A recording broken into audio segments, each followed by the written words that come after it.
The Minister of Finance and Public Service, the Honorable Audley Shaw, is our guest. So Minister, you are prepared to challenge the IMF, not in an antagonistic way, not in a confrontationist way, but intellectually and technically to challenge the IMF about some of the arguments that it is putting forward and to come to a consensus. You're not just going to accept everything that they put to you.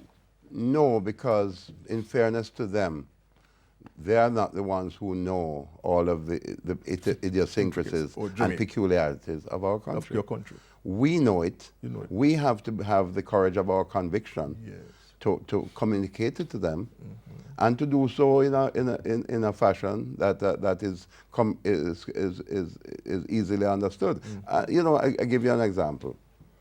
The Prime Minister, in his wisdom, and I agreed with him, decided that, okay, they didn't like what we initially proposed. The 1.5. At 1.5, right. that only those earning 1.5 right. or less. And a number of people locally also criticized That's that. right. Yes. So we said, listen, we opened up the cabinet and we invited the IMF people. Yes.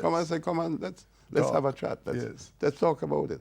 So that all members of the cabinet, because we have a collective decision-making system, and we explored it and we looked at it and we realized that when their own suggestion was, if you're going to do it at all, you either do it lower or you do it in a phase basis at the higher level for everybody.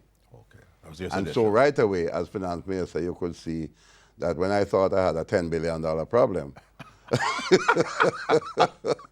over 2 years it became a $26 billion problem, right? So right away it set you thinking. But then you having started the conversation there and looking at all of the permutations and so on, and the conversation that we realized that it could work, right? And this is the power of dialogue Yes. and interaction, learning from one another. Yes. It's not about them knowing everything and dictating everything to us, and we say okay and bow. That's and right. No, it's about exchanging ideas, our various versions. And I mentioned a while ago to you, and I want to wrap up that one because it's another target I have, like the Junior Stock Exchange. Yes. Targeting the export of foreign exchange. How can I incentivize keeping some of it here? Profits here. It won't all stay here because some of them have raised money on the international capital going to markets. repatriate. They have to service their obligations. I understand that. But let's say we could save some of that foreign exchange and incentivize its retention in Jamaica. Absolutely. So retain some, reinvest it, and guess what? We have an investment tax credit. Now, people will say, hold on, you're giving up more taxes again. Hold on. If you're not giving up anything because you're not going to get it anyway, it was going to go away. Yes. Right? So this is the same kind of grudgeful thinking about the stock exchange. Well, that if you're giving up profit in the Junior Stock Exchange, it's too generous, you're giving up profit. It's a zero No, sum we didn't give approach. up profit. You know what happened? Having foregone the profit, we got the expansion. But across the range of the people that expanded, Jamaica Teas exporting, Nuts for the Express, Dolphin Cove, a whole range of other virtuous things. circle. And guess what? GCT earned by the government has doubled. Sorry, what am I saying? 333% increase. 333. From $200 million to almost $1 billion in GCT. NIS contributions has increased by about 40%. Almost doubled. NHT itself has almost doubled. Since the PAYE has doubled in those companies and from their employees. So so we gave up the profit, but we have earned all of these other tax types and employee benefit types that redound to the welfare of employees over time. So you're willing now to push The envelope for particular incentives Yes. to keep foreign exchange in Jamaica. keep profits here. And keep profits here. And you're willing to argue with the and IMF on encourage the profits to be reinvested into Jamaica, creating more jobs and exporting goods and services. But you know the IMF from doesn't Jamaica. like the idea of special incentives. I know. I know. But you you're know, prepared to have a dialogue. have to be prepared to dialogue because you know, my mother used to say circumstances alter cases and jackass here in our places. And they would add it up and say, well, lift them up and put them in the right and proper places. You're in tune with the Jamaican culture. Of course. And you must communicate that to the IMF too. Absolutely. Yes.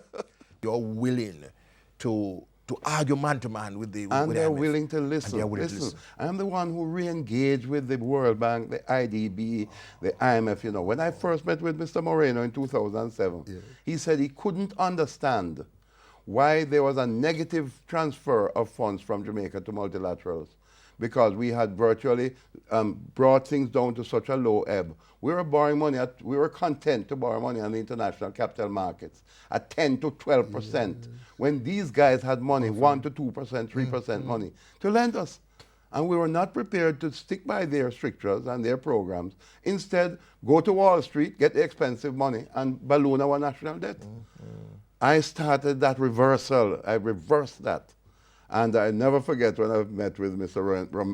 Moreno a few weeks ago in Washington, you know, because we borrowed about $1 billion from them, most of it at 2-3%. Yes. And when he walked in the room, He remembered you, eh? Everybody's there, and he said, here, you know, he's a diminutive man here.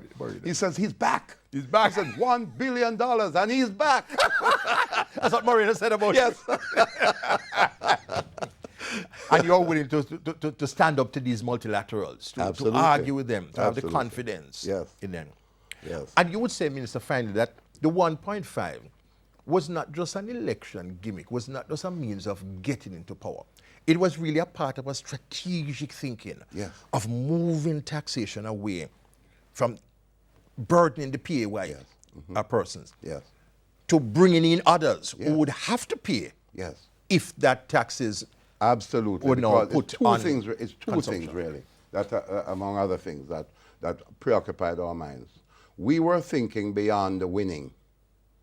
We're thinking importantly, how are we going to govern this country on the basis that with all these dysfunctionalities that abide around us, lack of productivity, falling exports, lack of adequate production, and unemployment increasing, and the dollar being unstable. These are all things. We said, hold on, we're going to have to make some real serious game changers in here.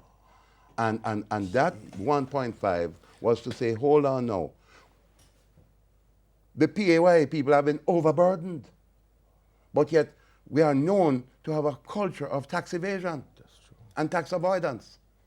So what is the formula that we can use as part of a drive to become a prosperous society? A part of that formula, we made a decision, indirect taxation.